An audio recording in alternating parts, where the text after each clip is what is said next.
তো বৃদ্ধ ভাতা প্রকল্পে আবারও সুখবর, আবারও প্রায় 50,000 মানুষকে বৃদ্ধ ভাতা প্রকল্পের আওতায় আনা হয়েছে। ইতিমধ্যেই কিন্তু সেই লিস্ট আপডেট করা হয়েছে। আর বহু মানুষই কিন্তু এই আগস্ট মাস থেকেই বৃদ্ধ ভাতা প্রকল্পের টাকা পাওয়া শুরু করবে, যারা নতুন বৃদ্ধ ভাতা প্রকল্পের জন্য আবেদন করেছিলেন। আর ইতিমধ্যেই যারা বৃদ্ধ ভাতা প্রকল্পের টাকা পাচ্ছেন তারা এই মাসে অর্থাৎ আগস্ট মাসের কবে টাকা পাবেন সেই ডেটটাও আমরা ভিডিওর মাধ্যমে জেনে নেব। তো ভিডিওটি আপনার কাজে আসবে, অবশ্যই শুরু থেকে শেষ পর্যন্ত দেখবেন। ভিডিওটি ভালো লাগলে লাইক করবেন, চ্যানেলটিকে সাবস্ক্রাইব করে পাশে রাখা বেল আইকনটি প্রেস করে নোটিফিকেশন অল করে রাখবেন, সবার সুবিধার্থে ভিডিওটি শেয়ার করবেন। তো চলুন শুরু করি। তো এখানে আপনারা দেখতে পাচ্ছেন বাড়ছে সুবিধাভোগীর সংখ্যা, বার্ধক্য ভাতা নিয়ে বড় সিদ্ধান্ত রাজ্যের। তো কি বলা হয়েছে এখানে, বার্ধক্য ভাতা রাজ্যের একাধিক জনহিতকর প্রকল্পগুলির মধ্যে অন্যতম। 60 বছরের ঊর্ধ্বে নাগরিকদের 1,000 টাকা করে ভাতা প্রদান করে রাজ্য সরকার বৃদ্ধ ভাতা প্রকল্পের মাধ্যমে। দুয়ারে সরকার ক্যাম্পের মাধ্যমে এই প্রকল্পের সুবিধাভোগীদের আবেদন গ্রহণ করা হয়। রাজ্য প্রশাসন সূত্রে খবর, রাজ্যে আরও 50,000 বৃদ্ধ বৃদ্ধাদের এই প্রকল্পের আওতায় আনতে চলেছে রাজ্য। ইতিমধ্যেই কিন্তু সেই কাজ শুরু হয়ে গেছে, পোর্টাল আপডেট হয়ে গেছে, অনেকের নামই কিন্তু সেই পোর্টালে উঠে গেছে, যারা কিন্তু এই আগস্ট মাস থেকেই বৃদ্ধ ভাতা প্রকল্পের টাকা পাবেন।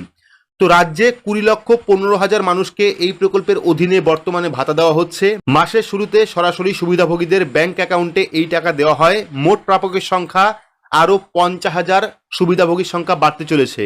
সরকারি পোর্টালে এই নির্দিষ্ট উপভোক্তাদের নাম তোলার কাজ শুরু হয়ে গেছে। শীঘ্রই তাদের ব্যাংক অ্যাকাউন্টে সরকারি প্রকল্পের টাকা পৌঁছে যাবে বলে জানা গিয়েছে।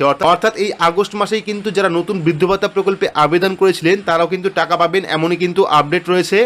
পঞ্চায়েত দপ্তরের মাধ্যমে এই টাকা দেওয়া হয়ে থাকে। এই খাতে 60 থেকে 80 বছরের মধ্যে থাকা বার্ধক্য ভাতা প্রাপকদের জন্য কেন্দ্র কিছু সাহায্য করে থাকে। কেন্দ্রের তরফে দেওয়া হয় 200 টাকা, বাকি টাকা দিতে হয় রাজ্য সরকারকে। বার্ধক্য ভাতার জন্য মোট 150 কোটি টাকা রাজ্যের ভাড়ার থেকে খরচ করা হয়। কেন্দ্রের প্রদেয় অর্থকেও ব্যবহার করতে চাইছে রাজ্য সরকার, সেই কারণে কেন্দ্রীয় পোর্টালে এই সব সুবিধাভোগীদের নাম তোলার কাজ শুরু হয়েছে। দ্রুত এই কাজ শেষ করার নির্দেশ দেওয়া হয়েছে। খুব শীঘ্রই রাজ্যের 50,000 নতুন বার্ধক্য ভাতা সুবিধাভোগীর সংখ্যা হবে বলেই জানা যাচ্ছে। অর্থাৎ আবারও কিন্তু 50,000 মানুষের নাম এই পোর্টালে উঠেছে।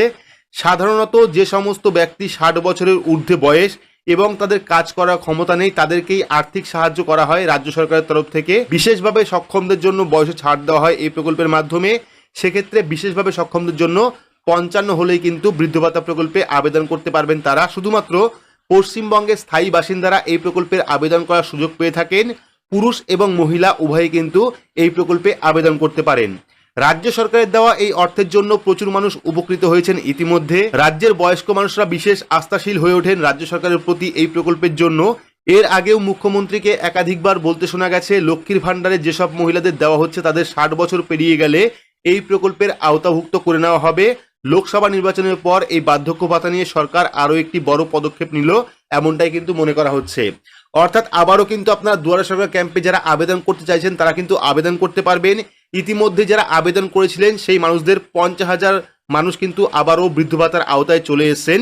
এইবার বলে রাখি যে আগস্ট মাসে বৃদ্ধ ভাতা প্রকল্পের টাকা কবে দেওয়া হবে, বৃদ্ধ ভাতা পাশাপাশি বিধবা ভাতা পাশাপাশি প্রতিবন্ধী ভাতার টাকা কবে দেওয়া হবে। তো 3 তারিখ থেকে 12 তারিখের মধ্যে, 3 থেকে 12 তারিখ অর্থাৎ 3 আগস্ট থেকে 12 আগস্টের মধ্যে কিন্তু বৃদ্ধ ভাতা প্রকল্পের যে টাকা সেই টাকা কিন্তু আপনাদের ব্যাংক অ্যাকাউন্টে চলে যাবে। যেহেতু আগস্ট মাসে অনেকদিন ব্যাংক বন্ধ থাকবে, সেক্ষেত্রে কিন্তু আপনাদের অ্যাকাউন্টে এই বৃদ্ধ ভাতা প্রকল্প এমনকি সরকারি যাবতীয় প্রকল্পের টাকা ঢুকতে দেরি হতে পারে। তবে 3 থেকে 12 তারিখের মধ্যেই কিন্তু আপনারা প্রত্যেকেই বৃদ্ধ ভাতা প্রকল্পের টাকা পেয়ে যাবেন 1,000 টাকা। তো এই ছিল বৃদ্ধ ভাতা প্রকল্পের নতুন একটি আপডেটটি আপনাদের কেমন লাগলো অবশ্যই কমেন্ট বক্সে কমেন্ট করে জানাবেন। ভিডিওটি ভালো লাগলে লাইক করবেন, চ্যানেলটিকে সাবস্ক্রাইব করে পাশে রাখা বেল আইকনটি প্রেস করে নোটিফিকেশন অল করে রাখবেন, সবার সুবিধার্থে ভিডিওটি শেয়ার করবেন। তো আজকের মতো এইটুকুই, ধন্যবাদ।